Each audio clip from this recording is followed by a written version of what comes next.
La Bibliothèque nationale de France. Dans le cadre des cours méthodiques et populaires de philosophie, Patrick Auchard convoque la figure de Socrate musicien. Bon, eh bien, bonjour, on va commencer. Comme vous pouvez le constater, je ne suis pas Étienne Klein, et je conçois que vous le déploriez, mais vous le retrouverez donc le 31 mars à ma place, si j'ose dire. Alors, en guise de mesure palliative et sous ce titre enjôleur, mais qui va se révéler passablement paradoxal, sinon oxymérique, au risque donc de redoubler votre déception, je vous propose, comme une sorte d'intermède récréatif, de nous pencher sur une page du début du Phédon de Platon, souvent négligé et tenu sous le boisseau, tant évidemment ce dialogue regorge de pépites jugées plus essentielles et au regard desquelles cet exode paraît anecdotique. Néanmoins, peut-être vaut-il la peine de s'y arrêter, ne serait-ce que pour éprouver les conditions, les circonstances très particulières de cet ultime dialogue de Socrate, puisque, comme vous le savez sans doute, c'est évidemment le dernier dialogue de Socrate, puisque ce dialogue se termine par sa mort. Donc, ultime dialogue de Socrate avec ses proches, à une exception près, et qui n'est pas la moindre, celle de Platon, puisque Platon nous précise justement, donc au tout début justement de ce dialogue, en recensant justement les proches qui assistaient Socrate dans cette dernière journée, que, je cite, évidemment la formule donnait beaucoup à penser, que Platon, je crois, était pris de faiblesse. Donc ce jour-là, Platon a eu un coup de mou en quelque sorte, hein, et il n'est pas donc parmi les gens qui assistent Socrate en ces derniers moments. Alors, condition évidemment très particulière de ce dialogue, puisque le récit s'étend exactement depuis le matin. Exarchès, nous dit Phédon, le narrateur justement donc de ce dialogue, et de cette histoire, de cette dernière journée, où il commence donc depuis le début, Exarchès. C'est-à-dire le moment donc où les magistrats préposés à la prison délient Socrate et donnent des ordres pour qu'il meure aujourd'hui. On peut entendre aussi d'ailleurs lui annonce qu'il va mourir ce jour même, en quelque sorte. Bon, enfin, je ne discute pas sur les problèmes de traduction. Alors, il y a un problème, effectivement, c'est que j'avais donné des photocopies de ce passage, mais je crois qu'ils n'ont pas été... ça n'a pas été répercuté. Pourquoi François Nida m'avait dit qu'il le ferait. Mais enfin, bon, tant pis, on essaiera de faire sans. Donc, ça commence le matin, par conséquent, donc, où la mort de Socrate est en quelque sorte officialisée pour cette journée même. Et ça va donc jusqu'au coucher du soleil, où, prenant le pharmacon, la fameuse potion poison, hein, comme on dit plus habituellement, effectivement, la ciguë, encore qu'on n'en sache vraiment rien, eh bien, Socrate rend l'âme, et le dernier paragraphe du Phédon, les 3 dernières lignes, en quelque sorte, du Phédon, commencent ainsi, donc, telle fut la fin de cet homme remarquable, etc., etc. Ce qui veut dire, par conséquent, donc, que le dialogue se situe d'un bout à l'autre, que j'appellerais donc à l'ombre, sinon à l'article de la mort.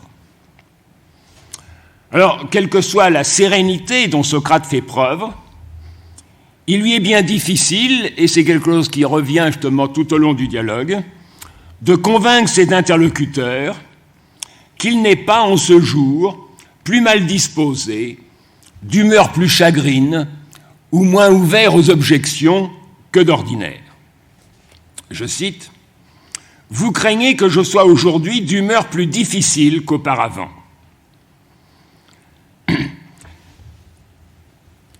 Duskoloteron, c'est une d'une humeur qui soit plus chagrine, qui soit disposée d'une manière qui soit plus cassante, en quelque sorte, plus difficile. Bon.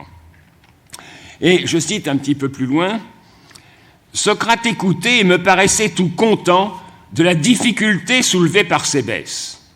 Tournant alors les yeux vers nous, voilà bien Cébès, dit-il, toujours en quête d'arguments à opposer, et pas précisément homme à se laisser persuader tout de suite par ce qu'on lui dit. » Et Socrate écoute par conséquent avec bonheur, il se réjouit, nous dit le texte justement, donc de ces objections que Cébès lui oppose. Mais néanmoins, effectivement, donc, il a du mal, et il est même quasiment impossible, justement, donc, de convaincre ses interlocuteurs qu'il est dans cette disposition, ni plus ni moins disposé, justement, donc, que les jours précédents ou que dans sa vie antérieure, si j'ose dire. Mais évidemment, il est impossible que cette circonstance ne pèse pas sur les échanges. Je cite encore un texte un petit peu plus loin. Nous hésitons, c'est les deux interlocuteurs principaux donc, de Socrate, c'est-à-dire Cébès et Simmias, qu'on ne connaît pas par ailleurs d'ailleurs, vont opposer justement des objections à ce que Socrate vient de proposer sur la question de l'immortalité de l'âme, etc. Et ils marmottent dans leur coin sans oser lever la voix en quelque sorte, et Socrate leur demande ce qu'ils ont. Et voilà ce qu'il dit. Nous hésitons à susciter des difficultés de peur que cela te soit désagréable en raison de ton malheur présent. Et Socrate, évidemment, se moque d'eux. Mais en même temps, évidemment, on comprend très bien de quoi il s'agit. Il y a quelqu'un qui semble prendre sa confiance dans ce dernier jour, dans une certaine conception, justement, de l'âme, de son immortalité, etc., etc., c'est peut-être assez malvenu, justement, de venir, justement, lui opposer des objections. On comprend assez bien, justement, qu'ils hésitent, ou du moins qu'ils soient retenus, justement, donc, pour poser ces objections. Donc, il est impossible, évidemment, que cette circonstance ne pèse pas sur les échanges, et pas seulement, évidemment, pour en fixer l'ordre du jour, puisqu'évidemment, l'ordre du jour de ce dernier dialogue, c'est la mort. Et d'ailleurs, Socrate l'indique en commençant en quelque sorte ce débat sur la question donc de la séparation de l'âme et du corps, etc., etc. Bon, je crois du moins qu'en m'écoutant maintenant, personne, fût-ce un faiseur de comédie, et il pense évidemment à Aristophane, ira dire que je parle en l'air et disserte sur ce qui ne me regarde pas. Donc cette fois-ci, justement, on va bien parler de ce qui est l'ordre du jour, en quelque sorte, de ce qui est à l'ordre du jour, si j'ose dire, c'est-à-dire donc de cette question de la mort. Alors en tout cas, nul doute qu'une des questions qui traversent le Phédon, et c'est là-dessus que je voudrais d'abord m'arrêter un petit peu, c'est bien celle de savoir comment parler avec ce que j'appellerais non pas précisément un mourant ni un moribond, parce que Socrate n'est pas mourant ni moribond à proprement parler, il a l'air d'ailleurs tout au long du dialogue en pleine forme, mais un moriturus, quelqu'un justement dont la mort est fixée en quelque sorte, qui va mourir à l'échéance, enfin qui va mourir au coucher du soleil de ce dernier jour. Alors ceci dit, évidemment, c'est une étrange précision, passablement déconcertante et grosse d'énigmes, que celle qui nous présente Socrate, occupé entre autres choses, je reviendrai sur ce entre autres choses, mais occupé dans sa prison en attendant la mort, à mettre en musique ou en vers un hymne d'Apollon et des fables d'Ésope. Alors on peut discuter sur ce que signifient justement ces expressions dans la bouche de Cébès. Est-ce qu'il s'agit de mettre en musique ou de mettre en vers ? Il s'agit en quelque sorte, littéralement justement, de composer des poèmes. Il s'est mis donc dans sa prison à composer alors qu'il n'avait jamais fait autrefois. Et la question qui lui est posée, c'est qu'est-ce qu'il en est justement donc de ces poèmes que tu t'es mis à composer ?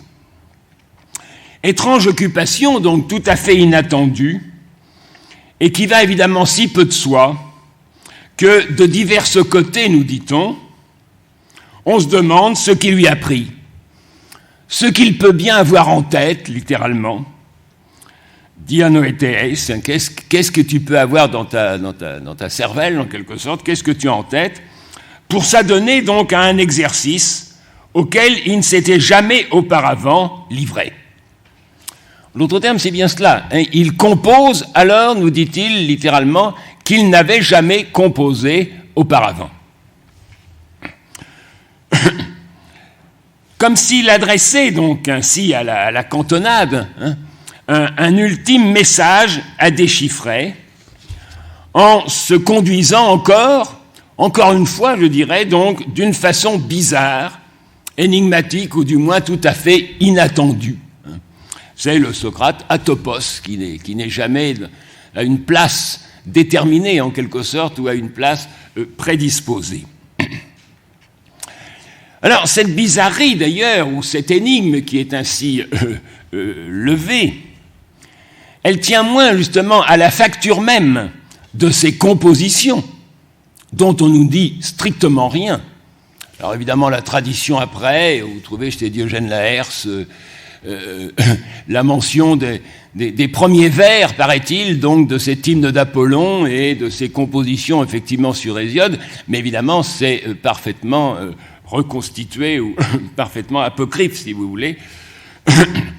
Ce qu'il en est de ces compositions, en quelque sorte, à part le sujet des histoires, des fables d'Ésope, et d'autre part, justement, un hymne à Apollon, et encore le mot hymne, on verra justement, il est plutôt inféré. Donc la facture, en quelque sorte, de ces compositions est complètement passée sous silence. Mais ce qui est énigmatique, c'est le fait même, qui lui, évidemment, est mentionné et qui est longuement commenté, que Socrate s'applique pour la première fois, et en pareille circonstance, à une telle tâche. Bref, ce qui fait énigme, ça n'est pas la musique qu'il fait, dont on ne nous dit rien, et même, vous voyez, j'ai beaucoup de difficultés, justement, à dire de quoi il s'agit. Est-ce que c'est mettre en musique? Est-ce que c'est mettre en vers? Est-ce qu'il s'agit d'un hymne? Etc., etc. Et je crois que c'est peut-être des photocopies qui arrivent. Ah bah oui, voilà, non, c'est juste un tout petit retard. Ça va être distribué, donc vous aurez cette page sur laquelle je voudrais m'arrêter aujourd'hui. Donc ce qui fait énigme, donc, ce n'est pas la musique qu'il fait, mais qu'il se mette alors à faire de la musique, et qui plus est, j'insisterai justement sur ce point, puisque la précision nous est donnée quelques lignes après, et qui plus est, au sens ordinaire du terme. Il ne faut pas chercher à 14 heures et se demander qu'est-ce que c'est que la musique pour Socrate. Il dit bien « démodé musicaine ». La musique vulgaire, la musique populaire, en quelque sorte. Le démodé, donc, c'est l'adjectif sur démos. Donc, au sens ordinaire, ou au sens, je dirais, vulgaire, même en quelque sorte, du mot. Donc, la bizarrerie, en l'occurrence, l'atopie, en l'occurrence, en quelque sorte, tient à la banalité, voire à la trivialité de cette occupation que Socrate aurait eue dans sa prison. Alors, au reste, le sujet n'est abordé qu'avec une certaine gêne, en mettant à profit telle remarque fortuite, et en sautant sur l'occasion, dès lors que Socrate lui-même se trouve avoir mentionné Ésope, mais également de manière fortuite, comme on verra, et une fable qu'Ésope aurait pu composer. Je situe les choses rapidement. On vient donc de délier Socrate, donc qui était enchaîné, on peut imaginer, donc pendant la nuit. Bon, donc on vient, nous dit-on, donc de délier Socrate, et Socrate s'assoit et se frotte en repliant effectivement la jambe, et en se frottant la jambe à l'endroit justement où la chaîne était serrée en quelque sorte donc sur la jambe. Et à ce moment-là, donc, il se met à parler justement du rapport entre la douleur et le plaisir, ou le plaisir et la douleur, en disant justement donc qu'ils sont évidemment totalement opposés, et en même temps totalement inséparables. Donc après justement la douleur de la chaîne, eh bien il ressent justement ce plaisir à se frotter la jambe, et il dit Si Ésope y avait pensé, il aurait pu composer une fable du genre les dieux ne pouvant pas mettre fin à la guerre, en quelque sorte, entre le plaisir et la douleur, eh bien, leur ont attaché la tête ensemble. Si bien que, quand vient l'un, eh bien, derrière vient l'autre, de même justement que dans le moment présent, justement, après la douleur qu'il a ressentie à être enchaîné, eh bien, il ressent justement ce plaisir à se frotter la jambe, etc., etc. Bon, donc vous voyez qu'Ésope arrive là justement de manière parfaitement fortuite, en disant donc, ça aurait pu être le sujet en quelque sorte donc d'une fable d'Ésope. Et Sébès saute en quelque sorte sur l'occasion et dit justement donc à propos, tu fais bien de me le rappeler, eh bien pourquoi tu fais de la musique, et en particulier puisque tu parles d'Ésope, donc ça me rappelle immédiatement les choses, et pourquoi tu fais de la musique, et en particulier tu mets en musique ou en vers des fables d'Ésope. Donc vous voyez finalement c'est quelque chose qui est introduit comme ça donc par tout un ensemble de circonstances. Eh bien, même alors, si Sébès s'empresse de l'interroger, sitôt que Socrate semble lui avoir ainsi ouvert la voie et l'avoir comme autorisé, justement, en mentionnant Ésope, eh bien, Sébès ne prend pas à son compte cette question qui sans doute lui brûle les lèvres, pourtant, même s'il dit « tu fais bien de me l'avoir rappelé », etc., etc., mais je pense que c'est quelque chose, justement, qui lui brûle les lèvres. Mais il couvre sa propre curiosité sous celle de certains autres et sous le motif d'avoir à leur répondre tout particulièrement à un certain Événos quand ils reviendront à la charge.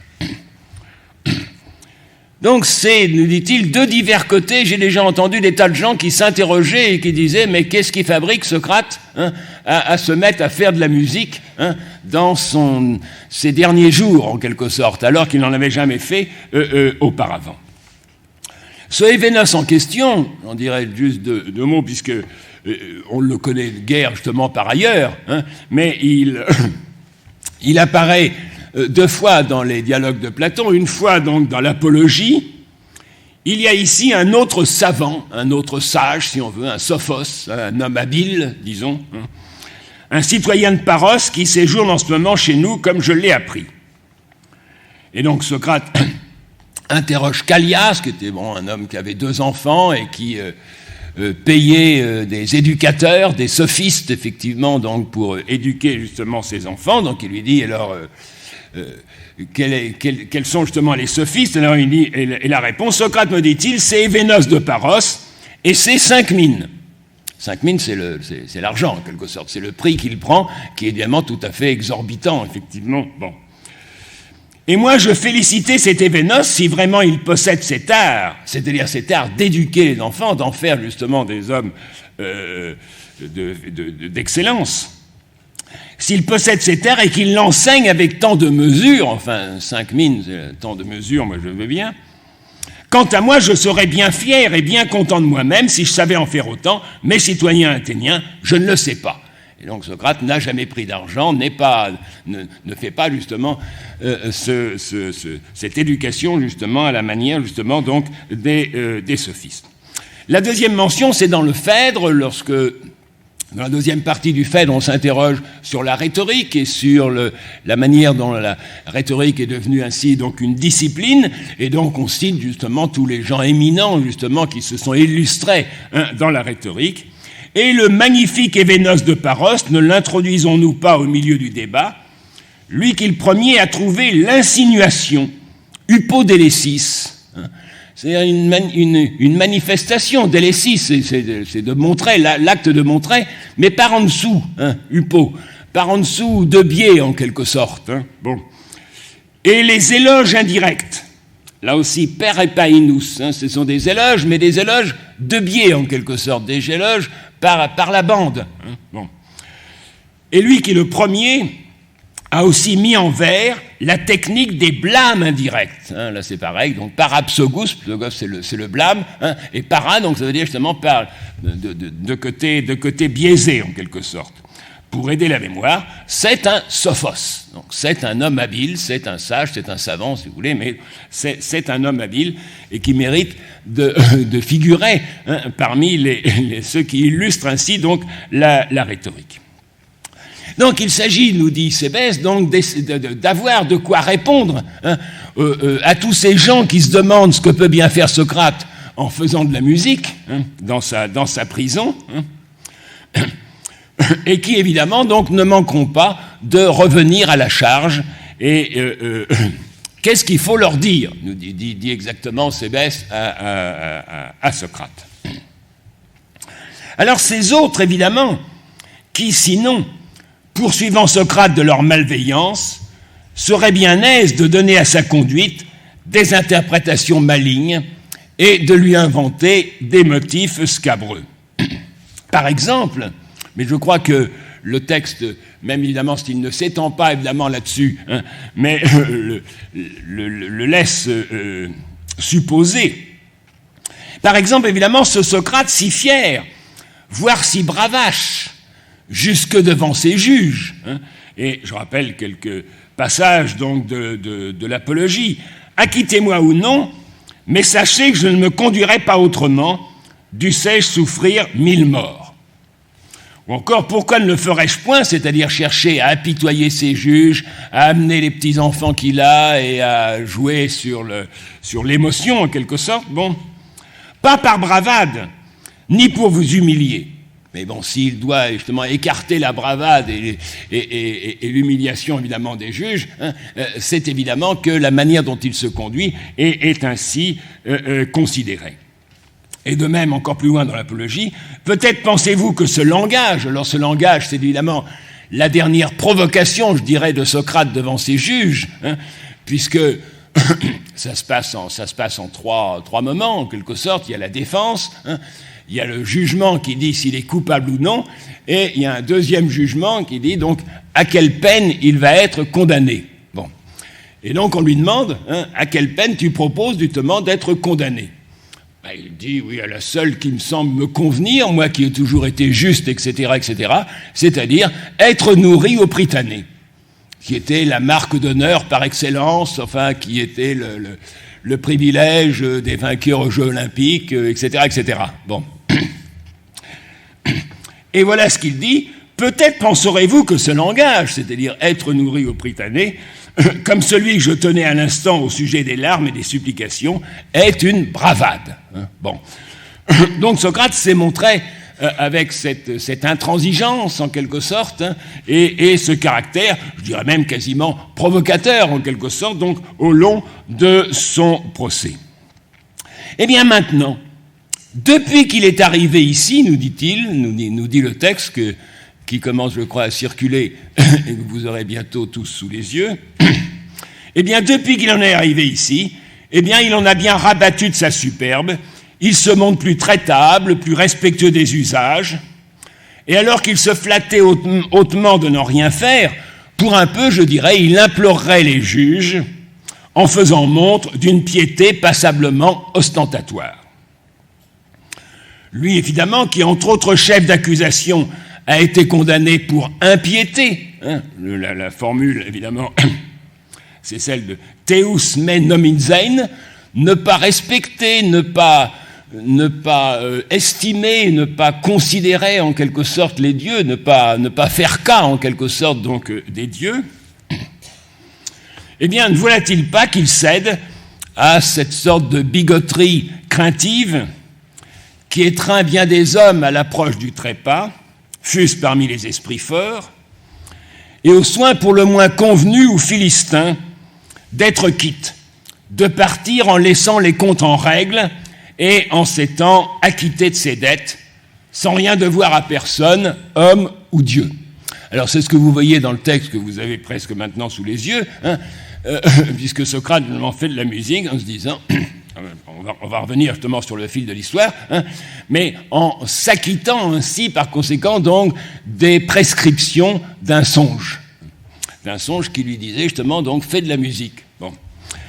Et on dit justement, donc, au cas où, effectivement, il m'aurait indiqué ainsi de faire cette musique vulgaire, eh bien, je veux ainsi, en faisant cette musique, je veux m'acquitter effectivement de ce songe, je veux être quitte littéralement. Alors, c'est ce que on traduit justement par scrupule religieux.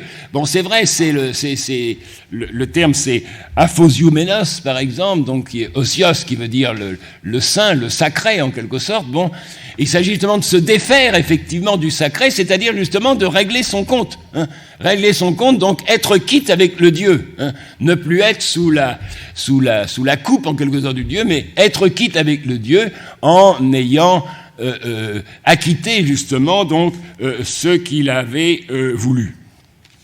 Alors évidemment, la dernière formule justement de cette manière de partir en étant quitte, de partir sans laisser de dette, c'est évidemment la très énigmatique, mais il faudrait y consacrer une séance pour en venir effectivement à bout, mais la très énigmatique dernier mot, les derniers mots de Socrate, tout à fait ultime, puisqu'il est là effectivement pris par le poison et se refroidissant petit à petit. Ça commence par les pieds, ça monte effectivement, et quand ça va au cœur, c'est terminé. Bon, on lui a dit ça, et on ne nous cache rien, on suit la progression effectivement donc de la froideur dans le corps effectivement de Socrate.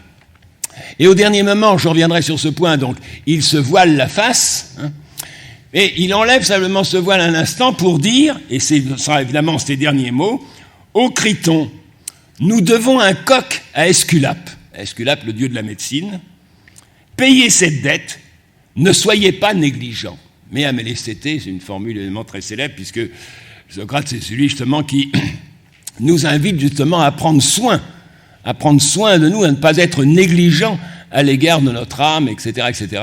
Donc ce sera ces derniers mots, mais amélestété. Mais nous devons un coq à Esculape, et n'oublie pas par conséquent donc de remplir cette dette, d'acquitter effectivement donc cette dette.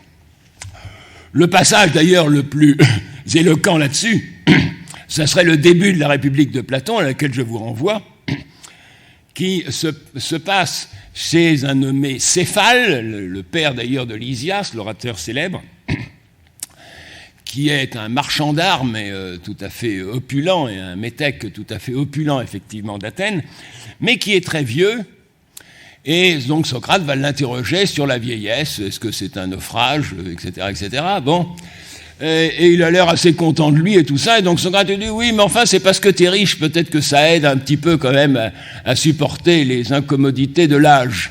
Bon, et alors Céphale lui dit finalement, tu sais évidemment, la meilleure chose justement que j'ai tirée de ma richesse, c'est précisément de pouvoir partir sans dette. Je ne dois rien à personne, ni Dieu, ni homme, je ne dois rien à personne, et d'ailleurs, bon, il va s'en aller très peu, parce qu'il est assez peu fait, justement, pour les discussions philosophiques, et il va s'en aller, justement, de nouveau, faire un sacrifice à je ne sais quelle divinité. Donc, évidemment, c'est cet intérêt et ce caractère qui tient, justement, donc, les hommes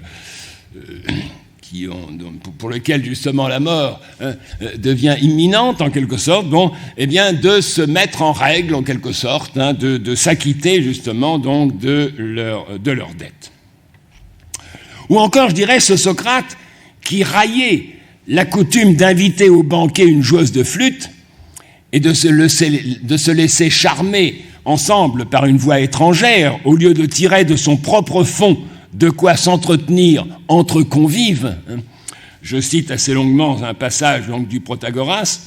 C'est après une discussion sur la poésie, sur un vers de Simonide. Alors, bon, il y a eu des interprétations diverses, etc. Il y a toute une discussion sur ce vers.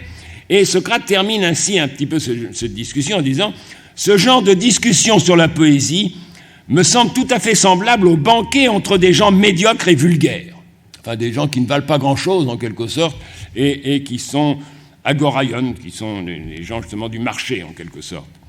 Car ceux-ci, faute de pouvoir, quand ils boivent, être ensemble par leurs propres moyens, par leurs propres voix et discours, à cause de leur manque d'éducation, font monter le prix des joueuses de flûte en payant cher une voix étrangère, celle des flûtes, et se réunissent autour de cette voix.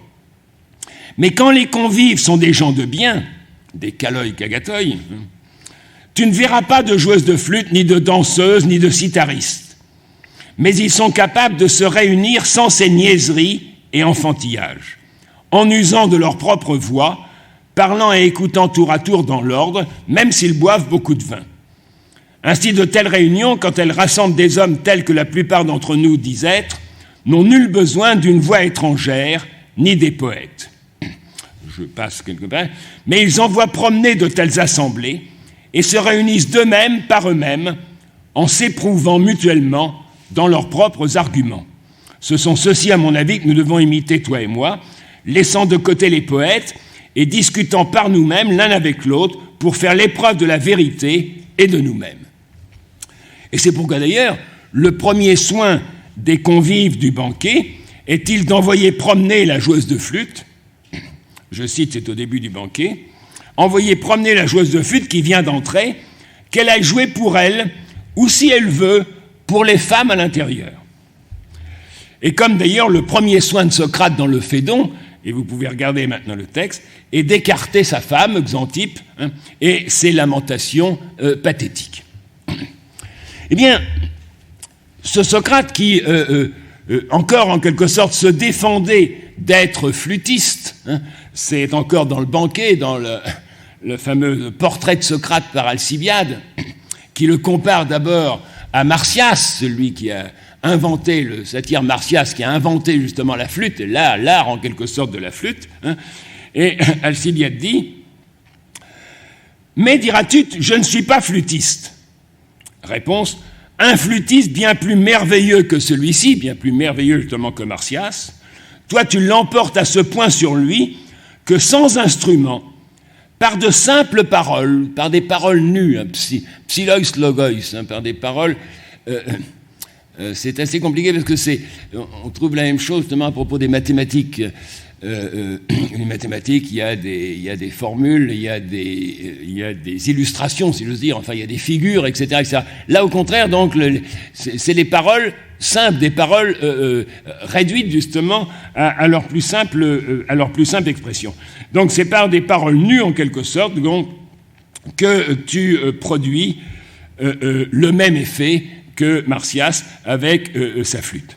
Donc, Socrate, donc, qui se défend évidemment d'être flûtiste, eh bien, le voici donc qui s'adonne à une musique populaire.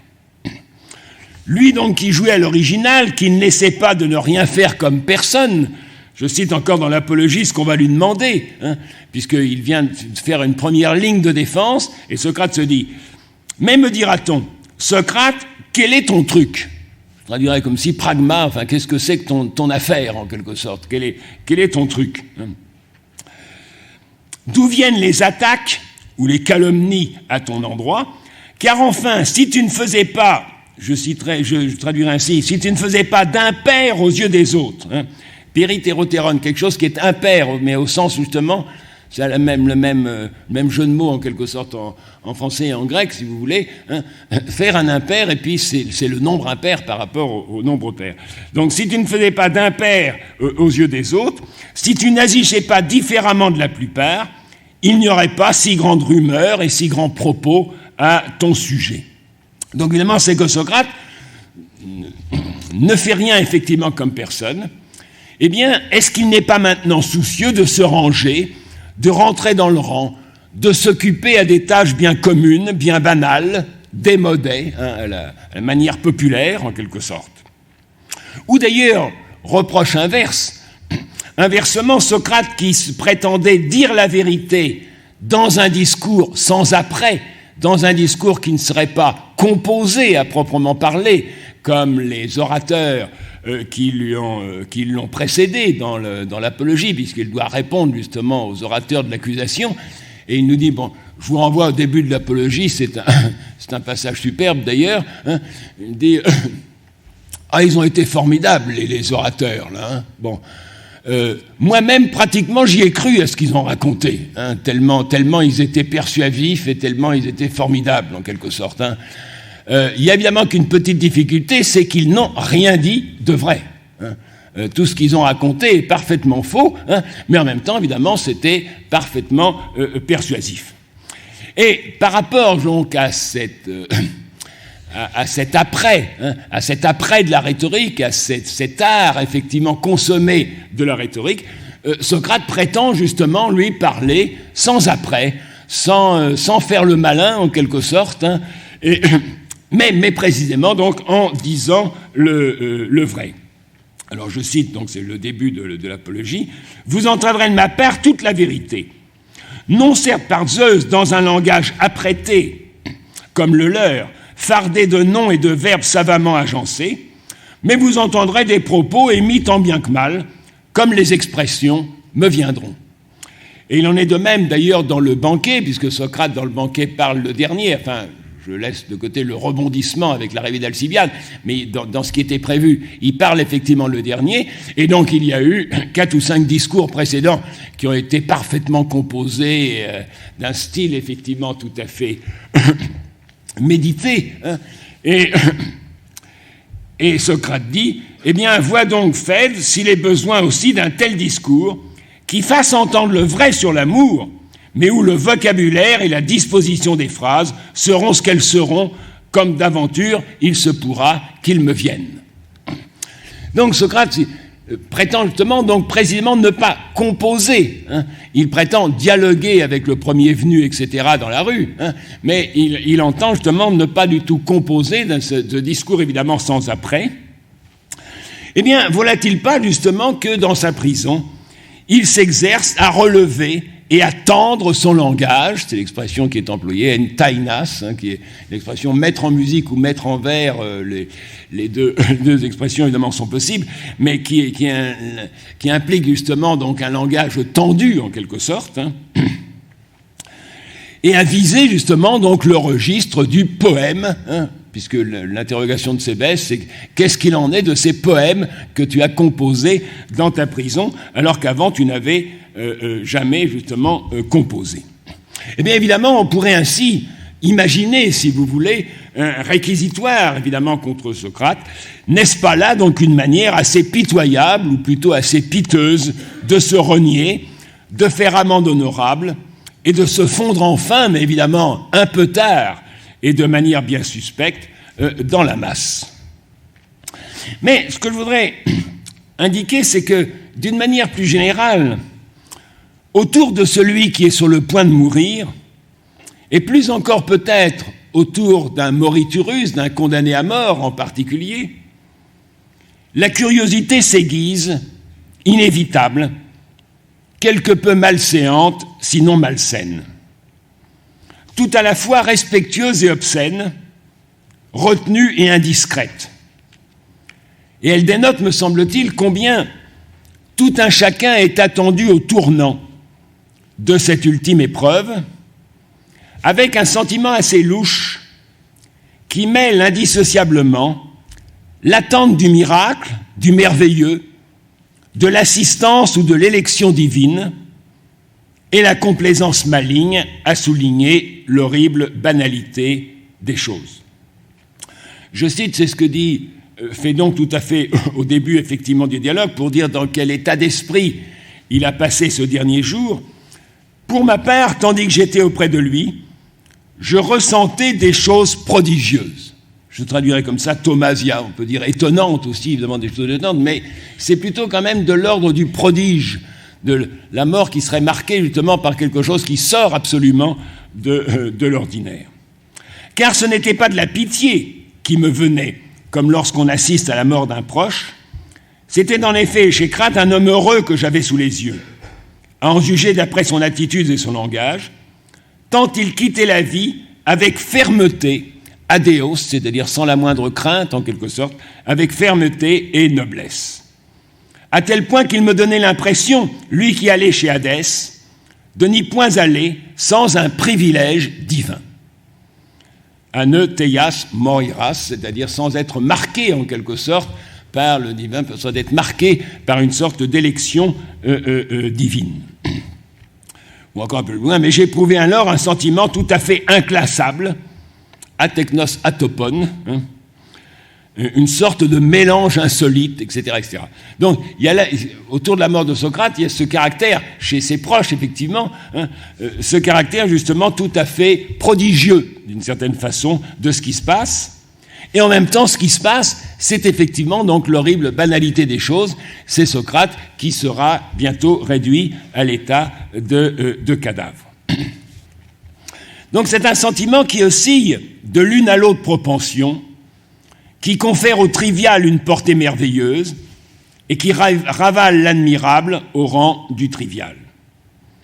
Je dirais que le Moritirus est inévitablement guetté, épié plus que jamais, évidemment comme le héros du jour, aux prises avec un exploit, mais exploit au demeurant fort commun, puisque c'est l'exploit que tout le monde évidemment a à faire, pour souligner à la fois que ce n'était pas n'importe qui, et qu'au bout du compte, il est mort comme tout le monde, sinon comme un chien. Donc chacun est fort curieux de voir comment il va s'y prendre pour s'acquitter de cette suprême épreuve qui nous attend tous sans exception. Chacun est à l'affût de ses fulgurances et de ses défaillances, ne laisse pas de guetter la faille et l'éclair, la clairvoyance extralucide du chant du cygne. Je renvoie donc dans le Phédon, c'est un peu plus loin, dans 84-85, au fameux passage justement donc où Socrate se compare aux cygnes qui sont les oiseaux d'Apollon, et lui aussi est voué à ce dieu, nous dit-il, puisque bon, l'hymne à Apollon, etc., etc. Bon, et le cygne qui ne chante jamais mieux justement qu'à l'article de la mort, hein, dans l'assurance qu'il a, hein, eh bien d'aller retrouver justement donc son protecteur, etc., etc. Bon, donc cette sorte de clairvoyance extralucide donc du chant du cygne et la pente fatale qui fait sombrer dans les ténèbres. Chacun s'empresse donc de recueillir avec piété les dernières fusées du mourant, censées être plus que jamais éclairantes, les dernières volontés comme telles imprescriptibles. Et c'est ce que l'on trouvera donc à la fin du Phédon, effectivement, donc on lui demande quelles sont tes dernières volontés, en particulier pour tes enfants, etc. Bon, alors je vous renvoie au texte pour voir, parce que Socrate les envoie promener, en quelque sorte. Bon. Et où il demande encore de loin, dis-nous encore, est-ce que tu as autre chose à dire, en quelque sorte, hein? Bon. Et il dit évidemment, donc, vois-tu autre chose, effectivement, à dire, hein? Bon. Donc, c'est ces dernières volontés qui sont en quelque sorte sacrées, hein? Et en même temps, chacun sacrifie à la délectation morose en scrutant les signes de son lamentable effondrement. Et c'est pourquoi, me semble-t-il, Socrate, justement, se voile la face dans les tout derniers moments, en quelque sorte, et dérobe ainsi, justement, aux assistants l'espèce de soubresaut, hein, puisqu'il nous est dit, justement, donc, qu'on ne voit rien, simplement kinétaï, hein, c'est-à-dire il bouge, et puis c'est fini, en quelque sorte. Hein. Bon. Mais il dérobe, justement, donc, ce dernier soubresaut, justement, donc, du mourant. Alors, Cébès a beau invoquer, justement, les autres, et leurs inventions malignes, hein. Je cite encore dans l'Apologie, hein, c'est Socrate qui se fait cette objection à lui-même. Dis-nous, dira-t-on en quelque sorte, ce qu'il en est, pour que nous ne forgions pas à ton sujet une explication de notre cru. Hein. Alors c'est ce qui est demandé, justement, c'est ce qui va être demandé ici, donc dis-nous évidemment ce qu'il en est, hein, pour qu'il n'y ait pas d'interprétation de notre cru, en particulier donc d'interprétation maligne. Donc Cébès a beau se prétendre guidé par le seul motif d'être en mesure de leur répondre et de poursuivre post-mortem la défense de Socrate, il a beau feindre de se régler sur le seul souci de Socrate, il lui dit donc « Si donc tu te soucies que je sois à même de répondre à Événof, dis-moi ce qu'il faut dire. » Donc c'est cette demande d'information dans le seul souci évidemment de Socrate. Eh bien sans doute est-ce aussi un leurre qui dissimule que chacun de nous nourrit alors une curiosité sournoise, avide de saisir sur le vif ce qui se passe, ce qu'il en est justement de passer de vie à trépas, d'autant plus évidemment qu'il y a urgence, que demain ce sera trop tard, que l'occasion présente ne se représentera pas, que c'est maintenant ou jamais et que l'enquête ne peut être mise à une autre fois. Ce qui est évidemment un thème qui parcourt tout le long justement du Phédon. C'est la dernière fois et on ne peut pas remettre à plus tard en quelque sorte. C'est bien la dernière fois et c'est l'occasion, kairos, c'est l'occasion justement donc d'interroger Socrate pour la dernière fois. Je cite par exemple quelques passages donc, dans le Phédon, mais on pourrait un peu les multiplier. Ainsi, à présent, je n'aurai pas scrupule, donc je n'aurai pas honte de t'interroger, puisque tu me dis toi-même de le faire, et je n'aurai pas plus tard le remords, je ne me reprocherai pas effectivement plus tard, de ne pas t'avoir dit maintenant ce qu'il m'en semble, lorsqu'il va proposer justement ses objections contre l'immortalité de l'âme. Ou de même un peu plus loin, donc, il dit « Ils feront bien de ne pas garder le silence », donc ceux qui ont quelque chose à dire ou qui brûlent évidemment d'interroger Socrate, « tant je ne sais pas s'il y aurait une autre occasion, kairos, un moment opportun en quelque sorte, hors celle qui s'offre à présent, à laquelle renvoyer pour quiconque veut parler ou entendre parler de telles choses. » Alors, sur le fond évidemment de cette curiosité anxieuse, dans tout ce que fait ou dit Socrate durant son dernier jour, et j'insiste justement sur ce thème du tout à ce moment-là est scruté dans le moindre détail, et je vous renvoie au début du Phédon, parce que là je commence à prendre un peu de temps, mais les gens autour d'Échecrate et qui interrogent justement Phédon veulent tout savoir justement sur ces développements. Dis-nous effectivement tout en détail, on veut évidemment tout savoir parce que tout à ce moment-là prend éventuellement donc une signification tout à fait particulière. Donc dans tout ce que fait et dit Socrate durant son dernier jour, il y va évidemment donc de sa gloire, de son renom, de son honneur. Alors c'est évidemment déjà vrai justement dans l'Apologie. Socrate dit par exemple, il me semble que pour ma réputation, la vôtre et celle de la cité entière, ce ne serait pas beau, calonne, ce ne serait pas convenable, ce ne serait pas, enfin, mais je traduis littéralement parce que c'est aussi bien, ce ne serait pas beau que je me conduise, que j'agisse ainsi à mon âge et avec le renom que je porte, à tort ou à raison. À tort ou à raison, mais c'est une opinion reçue que Socrate diffère en quelque chose de la plupart des hommes. Donc il a ainsi la charge, en quelque sorte, de cet honneur. Ce ne serait pas bon que je me conduise ainsi, c'est-à-dire en suppliant les juges, en jouant sur le pathos, etc., etc. Donc il y va de sa gloire, de son renom, de son honneur. Il y va surtout du point de savoir s'il n'a pas fini par renier sa différence, par renier son atopia, si l'approche de la mort lui a arraché des concessions, ou s'il est demeuré inflexible, si mis au pied du mur, il ne s'est pas montré plus souple, plus traitable, plus populaire, plus démodé, justement, plus à la mesure, se mettant à la mesure effectivement du peuple, plus accommodant, plus enclin à souscrire à une musique qui puisse être entendue par le démos et le flatter. Ou s'il est au contraire, jusqu'au bout, demeuré le même et n'a pas laissé de témoigner de cette exigence intraitable qu'il appelle philosophie. Donc, il y va aussi, au premier chef, de la philosophie, c'est-à-dire pour mesurer si l'événement de la mort de Socrate vient ou non confirmer le propos de Calliclès dans le Gorgias, selon lequel la mise à mort de Socrate consacrerait avec éclat la faillite et la dérision de sa pratique. Alors c'est évidemment quelque chose qui parcourt, qui est un leitmotiv de la position de Calliclès, l'adversaire de Socrate, donc dans le Gorgias, qui lui dit mais regarde un peu de ce qu'il en est. Si quelqu'un t'accusait, te tirait au tribunal, et même par exemple demandait ta mort si ça lui chantait, un homme qui sait s'y faire, un homme habile qui sait prendre les choses, eh bien tu serais comme un enfant et tu serais incapable de te défendre, et donc tu ne saurais pas justement donc te sortir de ce mauvais pas, et c'est la chose la plus abjecte qui soit, ou du moins c'est la chose la plus honteuse justement donc qui soit, et donc si la philosophie conduit à cela effectivement, bon, eh bien ça signe bien évidemment donc son caractère de dérision en quelque sorte. Et c'est un propos d'ailleurs dont l'Apologie fait encore résonner l'écho. Peut-être me dira-t-on, c'est Socrate qui parle, peut-être me dira-t-on, Socrate, tu n'as pas honte d'avoir mené un genre de vie qui aujourd'hui te met en danger de mort. Alors il répond en disant non, le danger de mort, c'est pas si abominable que ça. Achille a su, tous les héros évidemment donc ont su affronter la mort, etc. Mais je vais revenir justement tout de suite là-dessus.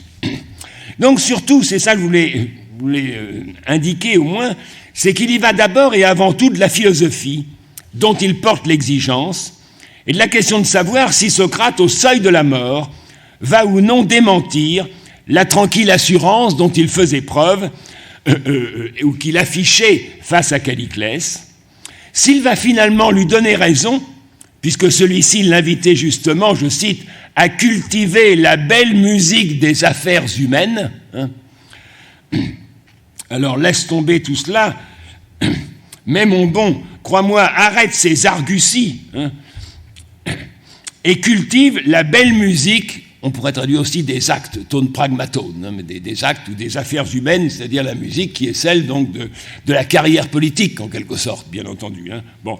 Mais enfin, c'est sous ce terme donc de la belle musique des affaires humaines, en trahissant donc d'une manière ou d'une autre que cet appel inlassable et intrépide à philosopher n'était jamais que niaiserie et enfantillage, qui se dissipent comme neige au soleil, tel un vain songe, sous le coup du sérieux, dès lors que la vie même est en jeu. Alors, bon, j'aurais beaucoup de passages à citer, mais le passage essentiel, ça serait dans le Criton. C'est les trois dialogues, si vous voulez, autour de la mort de Socrate, et c'est évidemment l'apologie qui fait son procès, le Criton qui est à l'avant-veille de sa mort, et le Phédon qui est le dernier jour. Bon. Et dans le Criton à l'avant-veille de sa mort, Criton est un ami de Socrate, vient pour lui proposer de s'enfuir. C'est une manière un petit peu comme Carlos Ghosn, si vous voulez, il s'agit de fuir non pas la justice, mais l'injustice. On lui dit, fuis l'injustice. Bon. Et alors Socrate dit, est-ce que tout cela, c'est-à-dire je dois respecter les lois de la cité, etc., c'est toujours ce que j'ai enseigné, etc., etc. Bon. Et c'est ça à ses yeux qui est la philosophie. Est-ce que tout cela était bien dit? Kalos elegeto, c'était bellement dit, je dirais plutôt, avant que je dusse mourir. Mais que maintenant, il est clair que c'était dit pour rien, juste pour parler, que ce n'était en vérité que plaisanterie et niaiserie. Et précisément, naturellement, il va refuser justement donc cette évasion que ses amis justement lui proposent, en restant justement fidèle à la loi et soumis en quelque sorte à la loi, même si son application est juste ou injuste, etc. C'est une autre demande, mais fidèle à la loi, et passage donc où il y a la fameuse prosopopée des lois. Ou aussi au contraire, par conséquent, donc sans se départir de sa conduite et de ses propos habituels, il va témoigner que la philosophie à laquelle il ne laisse pas de se consacrer n'est pas une simple pose dont il faisait parade, mais qu'elle tient le coup même devant la mort et sa suprême menace. Encore faut-il préciser, comme dernier point justement sur cette question, faut-il préciser qu'en ce qui le concerne, Socrate n'entend pas mourir en héros ou en martyr, ni ne prétend sacrifier sa vie à une cause, fût-ce celle de la philosophie ou de la justice à laquelle il l'a vouée. Pour la bonne raison que cette façon de considérer la mort et d'en faire cas, c'est-à-dire de l'ériger ainsi en arbitre, comme épreuve ultime et décisive, ou comme suprême pierre de touche d'une existence, que cette façon donc d'envisager la mort commande sans doute la fabrique des héros, scénant de leur sang et de leurs coups d'éclat mortels la facture et le salut de la cité, mais que cette exaltation ne va pas sans susciter la discrète ironie de Socrate.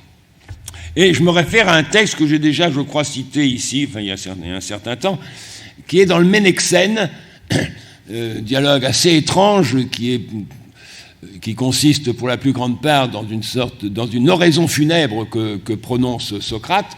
Bon, je ne vais pas faire chose sur l'oraison funèbre, mais enfin, c'était le moment solennel, justement, à Athènes, où on célèbre les morts qui sont morts à la guerre pour défendre effectivement la cité durant l'année écoulée, hein, et où, en même temps, donc, il y a une sorte d'éloge de la cité, d'éloge de leurs ancêtres, enfin d'éloge, etc. Bon. Alors, voilà ce que dit Socrate. Ma foi, Ménexène, il paraît y avoir bien des avantages à mourir à la guerre.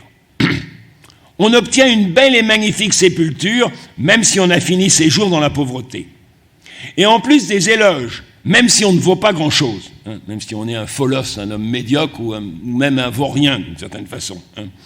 Des éloges vous sont rendus par des hommes qui s'y entendent, donc des sophoi, hein, et qui ne louent pas n'importe comment à l'aventure, mais dans des discours préparés à loisir. Leurs louanges sont si belles qu'en parlant à propos de chacun de ses mérites, réels ou non, hein, c'est ça le point qui va être essentiel justement pour Socrate.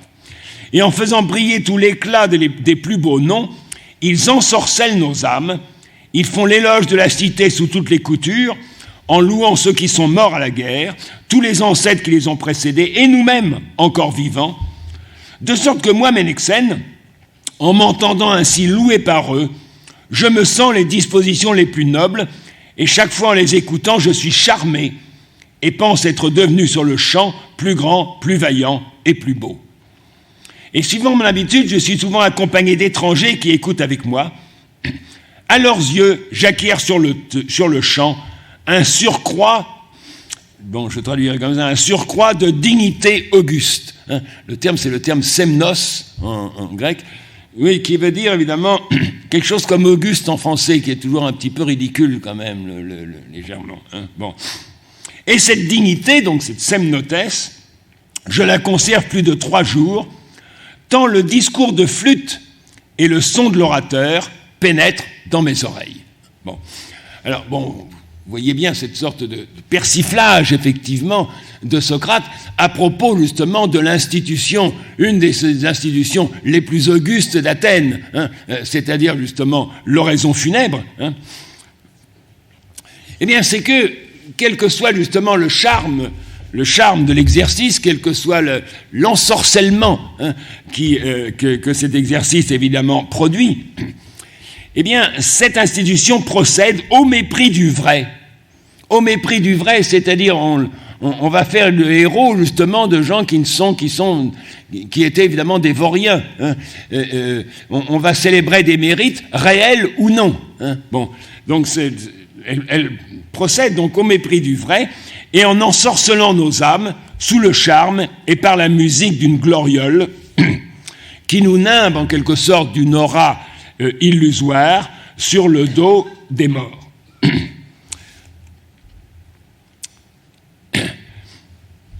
Et que sa magie a plus égard au personnage auguste et solennel du martyr qu'à la vérité de sa cause. Et vous savez effectivement au contraire ce que Socrate dira justement dans le Phédon. Quant à vous, si vous m'en croyez, ne vous souciez que peu de Socrate et bien davantage de la vérité. S'il vous semble que je dis vrai, donnez-moi votre accord, sinon tendez tous vos arguments contre nos propos et n'hésitez pas par conséquent donc à multiplier les objections. Alors, à l'instar, je dirais, du démon de Socrate, ce démon qui le détournait, mais qui ne le poussait jamais, hein, qui pouvait le détourner de ce qu'il avait envisagé, hein, mais qu'il ne lui prescrivait jamais rien, hein. Eh bien, telle manière de mourir, en faisant diversement valoir sa mort, peut bien négativement fournir un indice sûr et suffisant que celui qui s'y livre n'est pas un philosophe, mais aucune mort en tant que telle, fût-ce celle de Socrate, ne saurait suffire à qualifier un philosophe, ni à justifier ou à consacrer la philosophie. Tout au plus se trouve-t-elle, en l'occurrence, que sa manière de mourir désamorce la récusation ou le démenti que d'aucuns en attendent. De même d'ailleurs, nous dira-t-il à la fin du Phédon, que les grands serments au chevet effectivement d'un mort, hein, eh bien, ne servent à rien, en quelque sorte, ne sont effectivement donc d'aucune portée. Je cite encore, donc c'est dans le Phédon, n'est-ce pas donc un indice suffisant quand tu vois un homme s'irriter d'être sur le point de mourir, qu'il n'est pas philosophe, mais quelques, bon là je ne traduis pas, quelques philosomates, hein, c'est-à-dire un amoureux évidemment du corps. Hein. Le même se trouvait aussi à l'occasion Philocrémate, un homme qui aime l'argent, en quelque sorte un amoureux de l'argent, et Philotime, un homme donc qui aime les honneurs, soit l'un, soit les deux, justement, donc en même temps. Donc la manière de mourir, en quelque sorte, ne qualifie pas justement le philosophe. Hein. C'est faire de la mort trop de cas, d'une certaine façon, hein, que de la prendre ainsi donc comme arbitre et comme pierre de touche. Mais tout au plus, évidemment, donc de manière négative, hein, peut indiquer justement qui n'est pas philosophe. Alors, moyennant quoi, pour arriver enfin donc à notre propos, hein, eh bien, je voudrais montrer qu'il n'est pas si incongru qu'il le paraît, que la question sur laquelle porte l'examen et dont les éclats ne laissent pas de consteller le fil du dialogue, cette question donc de la musique ou cette question de la poésie, hein, et on va le retrouver dans le dialogue, en Socrate comme exorciste, et qui dispense des incantations, hein, avec évidemment le chant du cygne, hein, avec la toute fin du dialogue, l'idée de la fausse note, hein, et avec les objections de la lyre et de l'harmonie, effectivement, bon, enfin, je passe évidemment là-dessus, hein, eh bien que cette question donc ne soit autre que celle de la musique et de la poésie. Et à cet égard, donc, je dirais que dès les premiers mots, la réponse de Socrate implique qu'il demeure imperturbablement l'homme qui s'est voué à l'exigence du vrai plus qu'à toute chose.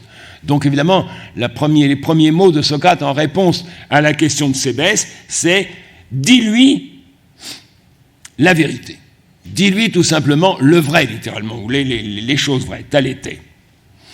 Et que donc s'il a employé pour partie, je dis bien pour partie, il n'a pas passé... Il n'a pas transformé sa prison en studio de musique, en quelque sorte. Hein. Il a passé pour partie, et même sans doute pour moindre partie, puisqu'il nous est bien précisé par ailleurs à plusieurs reprises, hein, que le séjour de Socrate dans la prison, hein, puisqu'il y est resté, on ne sait pas du tout, mais enfin on imagine un mois ou quelque chose comme ça, puisque pour des raisons tout à fait accidentelles, hein, le procès de Socrate a eu lieu le jour où le bateau qui s'en allait vers Délos faire une sorte de pèlerinage, évidemment, à Apollon, en mémoire de l'histoire de Thésée, etc., du Minotaure, bon, eh bien que le navire s'en allait. Et pendant le pèlerinage, donc Délos aller-retour, etc., et avec les intempéries possibles, ça peut durer un certain temps, hein. Pendant le pèlerinage, on ne faisait pas d'exécution. Hein. Et donc, l'exécution de Socrate a été, de manière parfaitement accidentelle, évidemment, donc reculée du temps, justement, pour le navire, d'avoir fait, effectivement, donc, l'aller-retour. Bon. Eh bien, le temps, justement, que Socrate a passé à cette prison, il l'a passé comme avant. Exactement comme avant, en quelque sorte, c'est-à-dire à discuter, hein, et vous verrez au début justement du Phédon, Phédon raconte là justement, à discuter dans des entretiens philosophiques, nous dit-on, etc., etc.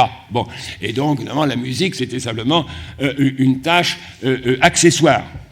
Mais donc, que s'il a employé pour partie le délai qui a été consenti par le sort entre sa condamnation et sa mise à mort à composer de la musique, ce n'est pas, ou pas seulement à titre de distraction, ni pour faire amende honorable en sacrifiant au conformisme, ni même par mesure de sûreté pour jouer sur tous les tableaux et parer d'aventure à toute éventualité. Vous verrez que c'est ce qu'il nous dit à la fin, il m'a paru plus sûr. Hein.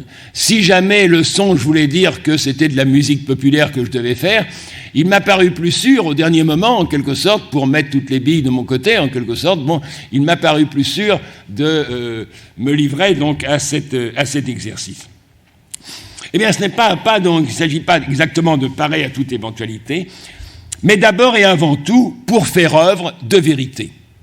Et la vérité, donc, c'est qu'il y va en la matière de l'enjeu le plus décisif, le plus crucial, et en un sens le plus cruel qui soit, à savoir de ce qui sépare irréductiblement le philosophe du poète.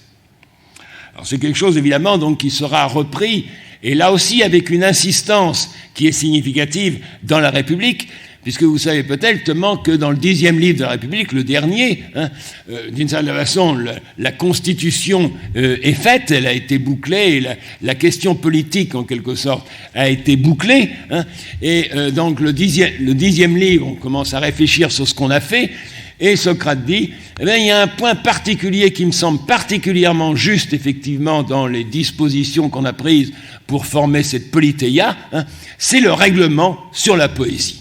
Et il revient, et il y a donc une critique, effectivement, donc, de la poésie et de la musique au début du 10e livre donc, de la République, qui revient justement donc, sur ce point.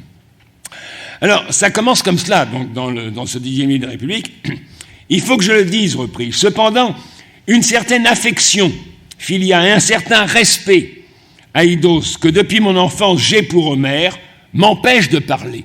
Là aussi, par conséquent, il y a quelque chose qui retient, de la même façon qu'on avait vu justement dans le Phédon, il y a quelque chose qui retient de parler et de faire des objections, ou de faire évidemment des critiques, sinon un réquisitoire. Mais il ne faut pas davantage honorer un homme que la vérité. De la même façon, donc, il tient moins compte, évidemment, de Socrate que de la vérité, et là, justement, c'est tient moins compte d'Homère, quelle que soit l'affection et le respect qu'on a pour lui, effectivement, donc, que de la vérité. Mais il ne faut pas davantage honorer un homme que la vérité, comme je viens de le dire, il faut parler. Et sinon, chers camarades, alors voilà, oui.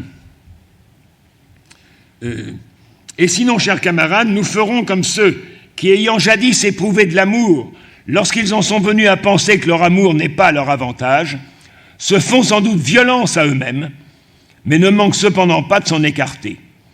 Nous aussi, pareillement, à cause de l'amour d'une telle poésie, amour venu en nous de la façon dont nous avons été élevés dans les beaux régimes politiques, nous serons certes bien contents qu'elle apparaisse comme très bonne et très vraie, donc la poésie ou la musique. Mais tant qu'elle ne sera pas capable de se justifier,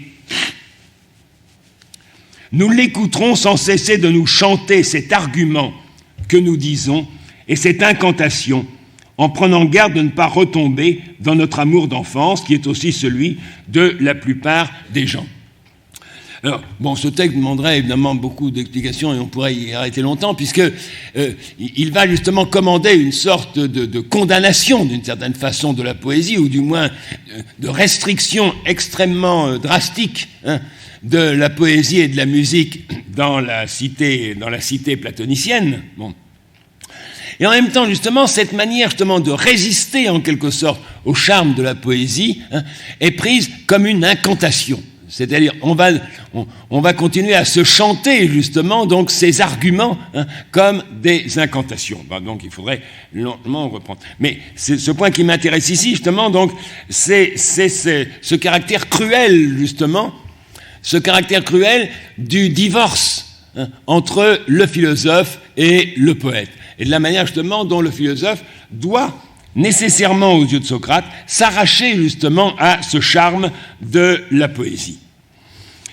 Et il me semble donc que sous la forme déconcertante d'une aimable ironie, Socrate appure ses comptes en grattant la plaie jusqu'à l'os avec la poésie, avec la mesure commune, avec cette culture générale qu'on appelle aussi par antiphrase philosophie. C'est l'expression que vous trouvez dans le texte que vous avez sous les yeux, où on se demande si Événos est un philosophe. Événos n'est-il pas un philosophe? Mais oui, je crois, répond justement Cébès. Et cette manière justement donc d'appeler philosophie, cette sorte de culture générale qui aboutit à la mise à mort de Socrate par haine de la philosophie. Et je rappelle justement simplement que l'accusateur le plus dangereux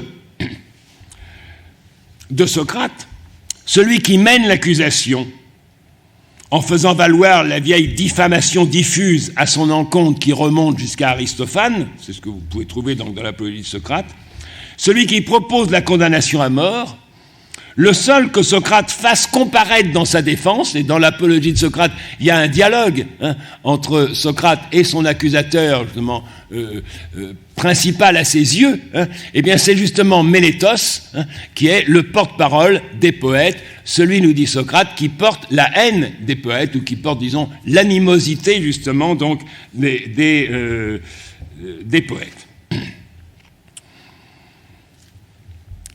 C'est-à-dire donc, je dirais, avec le creuset même d'une éducation. Alors c'est évidemment le thème évidemment tout à fait essentiel de Homère, éducateur. Hein. Les Grecs sont éduqués à Homère, hein, en lisant Homère, en le chantant, etc., et en le commentant. Bon. Je cite, par conséquent, Glaucon, c'est dans le dernier livre de la République, lorsque tu rencontreras des gens qui font l'éloge d'Homère, qui disent que ce grand poète a éduqué la Grèce, et que s'agissant de l'administration, de l'éducation et des affaires humaines, il mérite qu'on le choisisse pour l'étudier et pour vivre en conformant toute sa vie à l'enseignement de ce poète, il faudra certes les embrasser affectueusement comme des hommes qui sont les meilleurs qu'ils peuvent être, et leur accorder qu'Homère est le plus poétique et le premier fabricant de tragédies, tout en sachant qu'en fait de poésie, ce sont seulement des hymnes aux dieux et des éloges des gens de bien qu'il faut accepter dans la cité. Si par contre tu y reçois la muse hédonisme, je traduis comme ça, Edusmene, la muse plaisante, la muse qui force sur le plaisir en quelque sorte,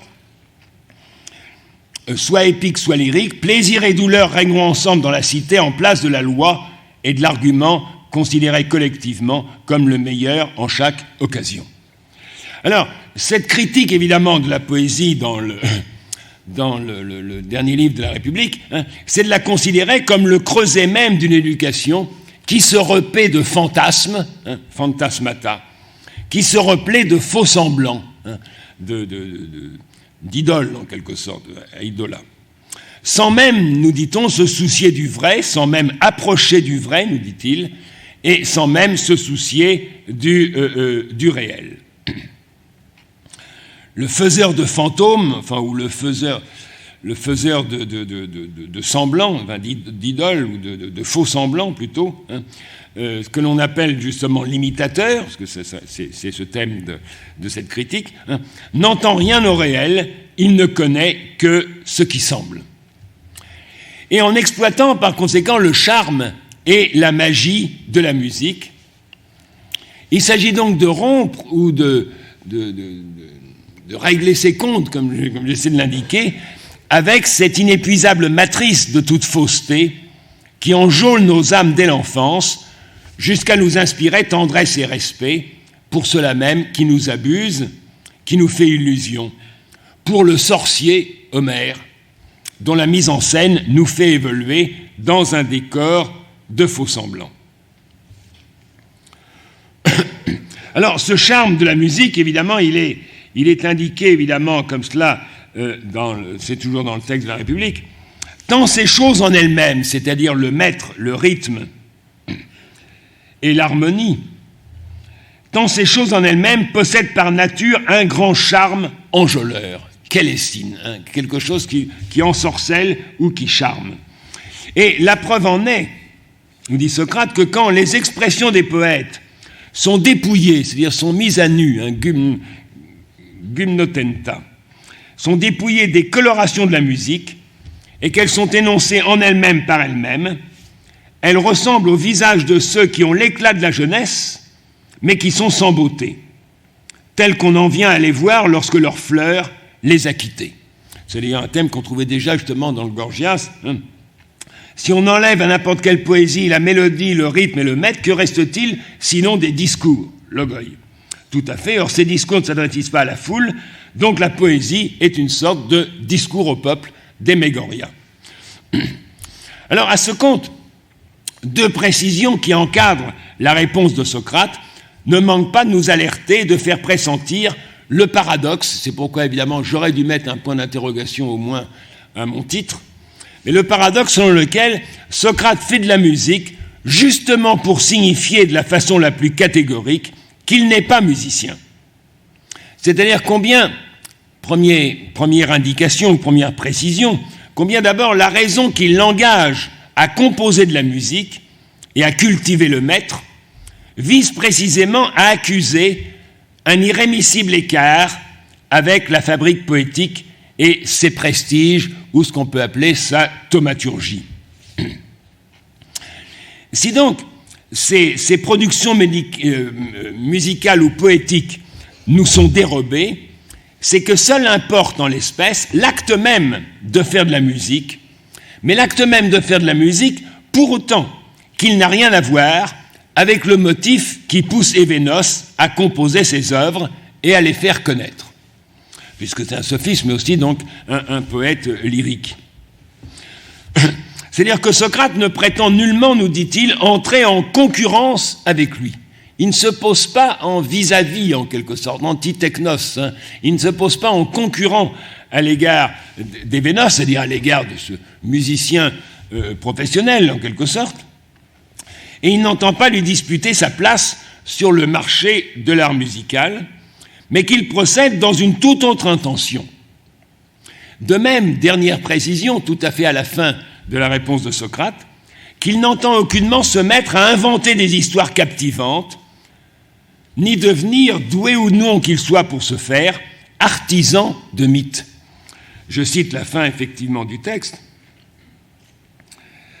Pensant que le poète, pour peu qu'il veuille être poète, devait forger des histoires, il devait fabriquer des mythos, des mythoi, exactement, il devait fabriquer évidemment des mythes, et non simplement des arguments, des logoi.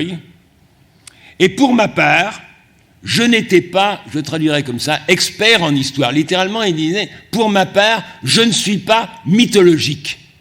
Alors bon, sans doute, on va dire, mais ça veut dire sans doute, évidemment, expert en histoire serait sans doute le mieux.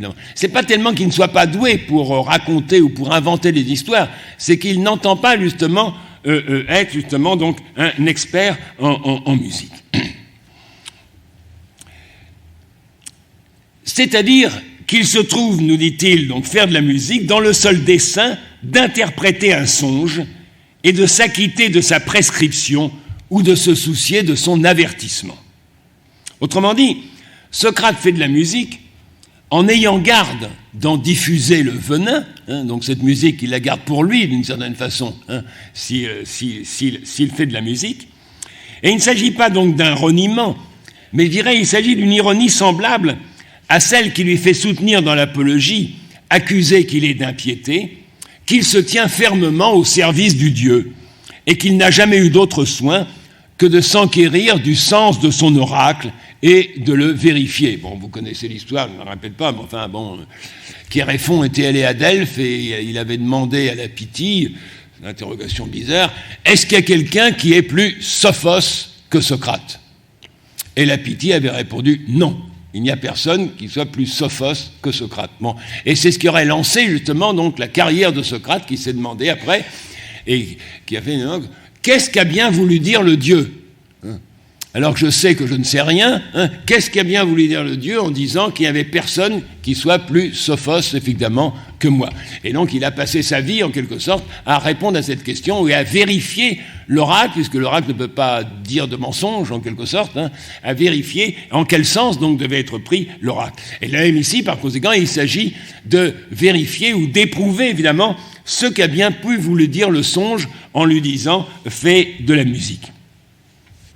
Alors autant donc à son procès, qui est une action publique, Socrate se réfère au témoignage contrôlable d'un oracle, et il dit d'ailleurs, bon, effectivement, Chéréphon est mort, tant pis, mais enfin son frère est là qui pourra en témoigner. Donc on a un témoignage, un appel à témoin, effectivement, comme il est à propos, à l'intérieur justement donc d'un procès. Et il se trouve aux prises donc avec la rhétorique, tenu évidemment qu'il est lui-même de faire œuvre d'orateur, autant donc dans sa prison, à l'adresse de ses proches, sur le terrain non plus civique ou judiciaire, mais je dirais psychique, eh bien il fait état d'un songe, qui est évidemment un événement privé et sans témoin à produire, et il touche au poème pour apurer ses comptes avec la poésie. Donc je dirais, il se fait orateur, mais un orateur qui dit le vrai, nous dit le début justement donc de l'apologie, et interprète d'oracle pour dénoncer la rhétorique fallacieuse qui règne impudemment sur la place publique, et il se fait poète, mais poète qui se garde de diffuser ses productions, et interprète d'un songe pour dénoncer les prestiges de la poésie, dont le charme insidieux et non moins fallacieux pénètre dès l'enfance le cœur même de tout un chacun. Je renvoie par exemple dans la République c'est pas mal. Après la gymnastique, on va passer donc au discours, et Socrate dit donc il y a deux sortes de discours, les vrais et les faux, hein, et on commence par les faux. On commence par les faux, puisque évidemment c'est ceux qu'on raconte aux enfants. Hein. Aux nourrissons, on ne va pas raconter le Parménide, hein, mais on va leur raconter justement donc des histoires, des mythes. Hein, et donc on commence justement donc par insinuer ainsi donc le faux. Ainsi donc Socrate, dans sa prison, dans son dernier jour même, en a bien fini avec la cité et sa pompe rhétorique. Les 11, les magistrats, évidemment, l'ont détaché, justement, l'ont déchaîné, en quelque sorte, et il en a fini à la cité. Il a même si bien pris congé de la foule, hein, c'est ce qu'il dit à l'intérieur du Phédon, donc le jugement de oi polloi, de la plupart de la foule, hein, eh bien, nous dit-il, envoie-le promener, ou donnons congé, justement, donc à la foule. Il a donné congé aussi à ses organes, les organes de la foule, c'est-à-dire le serviteur des 11, comme on dit ici, c'est-à-dire celui que les 11 ont laissé justement pour administrer le poison, etc. Alors bon, 2 secondes, parce que c'est assez rigolo quand même, puisque ce serviteur, il vient à peu près, dès que le dialogue se trouve engagé, hein, et Socrate dit, mais qu'est-ce que vient vouloir dire le serviteur? Alors il dit, le serviteur, il vient là pour dire, il ne faudrait pas qu'il s'échauffe de trop, hein, parce que justement, comme le poison, il produit son effet par refroidissement, hein, s'il s'échauffe de trop, eh bien, la dose sera peut-être pas suffisante. Alors bon, il faudra un peu qu'il se calme un peu, etc. Et naturellement, Socrate dit, envoie-le promener, hein, il n'a qu'à multiplier par 2 ou par 3 la dose, etc., mais envoie-le promener. Donc il envoie promener la cité et ses serviteurs ou ses organes, et si bien que durant cette journée, il ne sera pas soufflé mot de l'injustice qui lui est faite, ni des responsables de sa mort. Responsables, d'ailleurs, je dirais, au demeurant, assez irresponsables. Je cite ce passage du Criton, qui est pas mal. La foule qui fait mourir les gens à la légère et qui les ressusciterait si on en était capable, le tout sans la moindre réflexion. Et c'est exactement Alcibiade qui n'est pas, comme on le sait, justement plus conséquent justement que la foule, qui avoue dans son éloge de Socrate, « Bien des fois j'aurais vu avec plaisir qu'il ne fût plus au nombre des hommes, mais à rebours, si cela était arrivé, je sais bien que j'en aurais conçu la plus grande peine. » Donc c'est ça, évidemment, donc la foule et les responsables. Donc il en a fini avec la cité, il en a fini avec l'espace public, en quelque sorte, mais il lui reste encore à renvoyer, en quelque sorte, à renvoyer promener les mythes, comme il dira justement dans le Phèdre, c'est-à-dire à en finir avec la poésie, avec son charme enjôleur, avec son emprise amoureuse qui s'est insinuée depuis toujours dans nos âmes. Et la rigueur de cet ultime détachement n'est pas moins significative, ni d'une moindre portée, que l'intransigeance envers la justice qu'il met au banc de la cité et qu'il l'arrache à son espace. Il lui faut encore, en son dernier jour, consommer la vieille brouille, l'antique différend qui oppose inexpiablement philosophie et poésie, comme il est dit au début du 10e livre de la République. Alors évidemment, l'ironie de l'affaire tient à ce que l'interprétation du songe, qui au reste est réduit à sa teneur, je dirais à sa teneur logique, enfin logique n'est pas un bon terme, là, c'est une teneur langagière, exactement, invariable, en éliminant la fantasmagorie imaginée de ces diverses versions. Je cite, mais vous avez le texte sous les yeux, « Bien des fois le même songe m'a visité dans ma vie d'avant, apparaissant d'une fois à l'autre sous des aspects visibles différents, mais disant la même chose. Socrate, disait-il, fais de la musique et mets-toi à l'œuvre. » Bon, il peut y avoir évidemment d'autres traductions. Je vais donner là une autre traduction, mais c'est ainsi que je traduire les choses. Eh bien, l'interprétation du songe revient au bout du compte à le prendre à la lettre. Tandis qu'auparavant il l'avait entendu en faisant de la philosophie la plus haute et la plus sublime musique, comme si le songe l'encourageait à faire justement ce qu'il faisait, je précise, comme ceux qui encouragent les coureurs. Vous savez, quand on voit des gens courir, on leur dit « vas-y ». Ben oui, il fait que ça d'y aller, il ne demande que ça, évidemment, d'y aller. Mais c'est comme ça, justement, qu'on l'encourage à faire précisément ce qu'il fait. Bon. Et donc, le songe, en lui disant « fais de la musique », eh bien, l'aurait encouragé justement à faire exactement ce qu'il faisait, puisque la philosophie, c'est la plus haute ou la plus sublime musique. Eh bien, maintenant, au contraire, il fait entendre et il fait valoir le sens obvi et littéral du songe. Mais cette soumission, cette obéissance à la lettre du songe recèle, me semble-t-il, l'interprétation la plus subtile. Il lui revient d'user du délai imparti par le sort comme d'un moyen qui lui est encore ménagé pour désormais, sans le moindre ménagement, creuser plus que jamais la distance ou le divorce entre la philosophie et la musique ou poésie. C'est-à-dire, sans plus faire passer la philosophie pour la plus grande musique, mais en soulignant combien elle est tout autre chose, et que si le songe incitait Socrate à faire de la musique, ce n'est pas en se livrant à la philosophie, à la pratique de la philosophie, qu'il pouvait lui obéir et s'acquitter de sa prescription. Ainsi, sous la protestation d'obéissance, voire de conformisme, du reste assez cavalière ou désinvolte, car Socrate n'a garde d'aller jusqu'à faire illusion, en quelque sorte, jusqu'à inventer des histoires, jusqu'à se faire faiseur d'histoires et fauteur d'illusions, mais il use justement des premières histoires venues qu'il a sous la main, un hymne à Apollon. Le terme d'hymne, je le disais tout à l'heure, n'est même pas évidemment dans le texte, le terme est proémion, et c'est pas Socrate qui l'emploie. C'est-à-dire c'est Cébès qui parle justement d'un hymne à Apollon, et Socrate appelle ça simplement qu'il a composé quelque chose pour Apollon, en quelque sorte.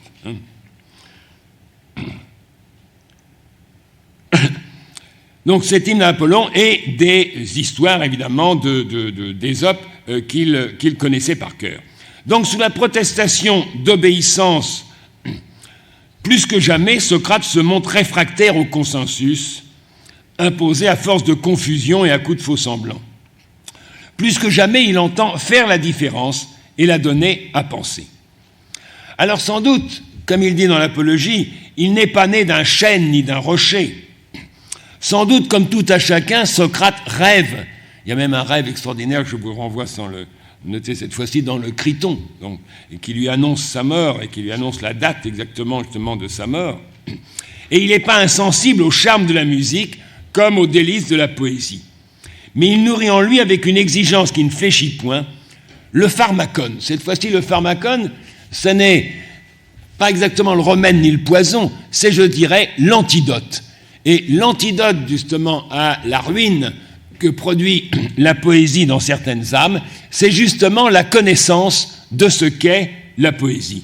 Je cite dans la République, « Toutes ces choses ruinent la pensée de ceux qui les écoutent, de tous ceux qui n'ont pas l'antidote, le pharmacone, c'est-à-dire le savoir de ce qu'elles sont en réalité. »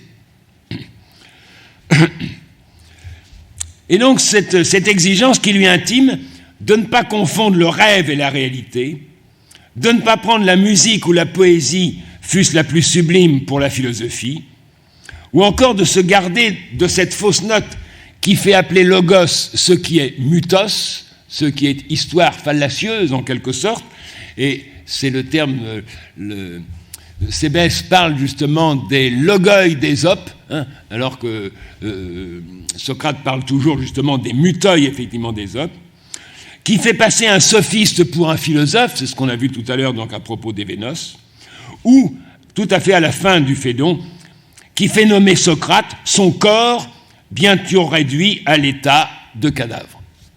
Et Socrate dit justement, c'est de nouveau justement une fausse note, précisément donc, que de ne pas faire justement cette différence et de dire on va brûler Socrate. On ne va pas brûler Socrate, on va brûler le cadavre, évidemment, donc de Socrate, et ça fait deux.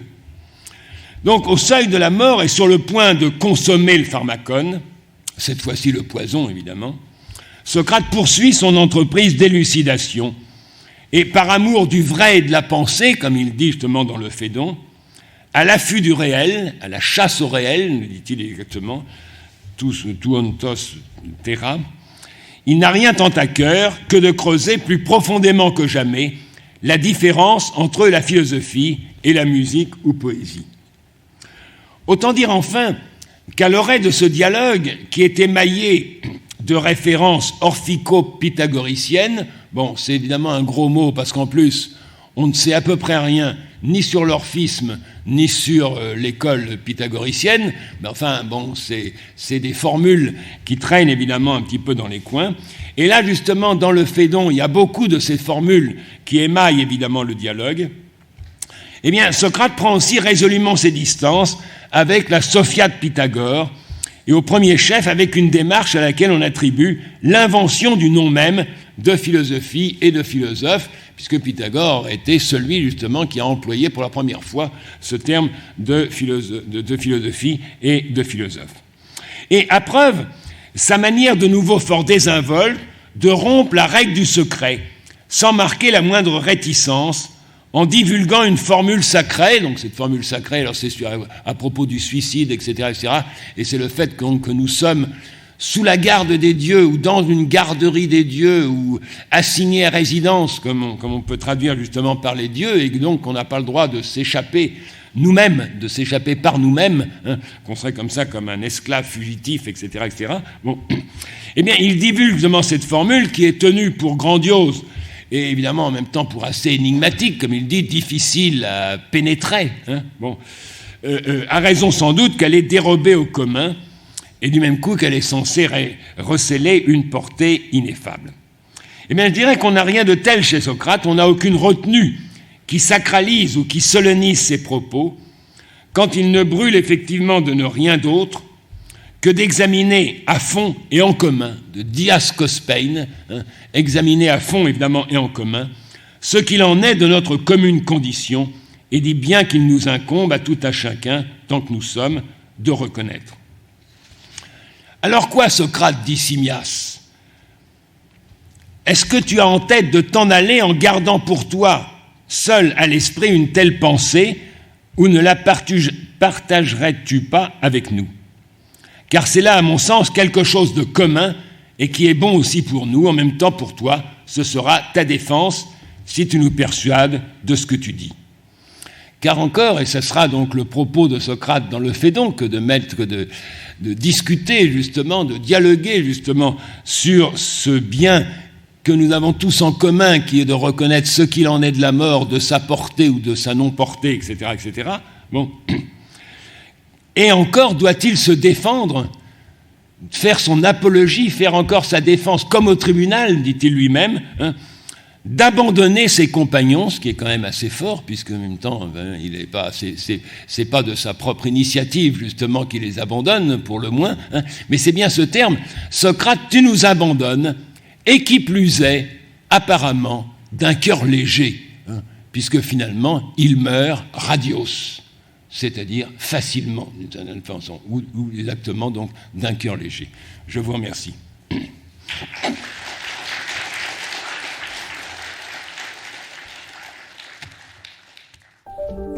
Vous venez d'écouter un podcast de la Bibliothèque nationale de France. Retrouvez les conférences, rencontres et créations de la BNF sur toutes les plateformes de podcast ainsi que sur le site bnf.fr.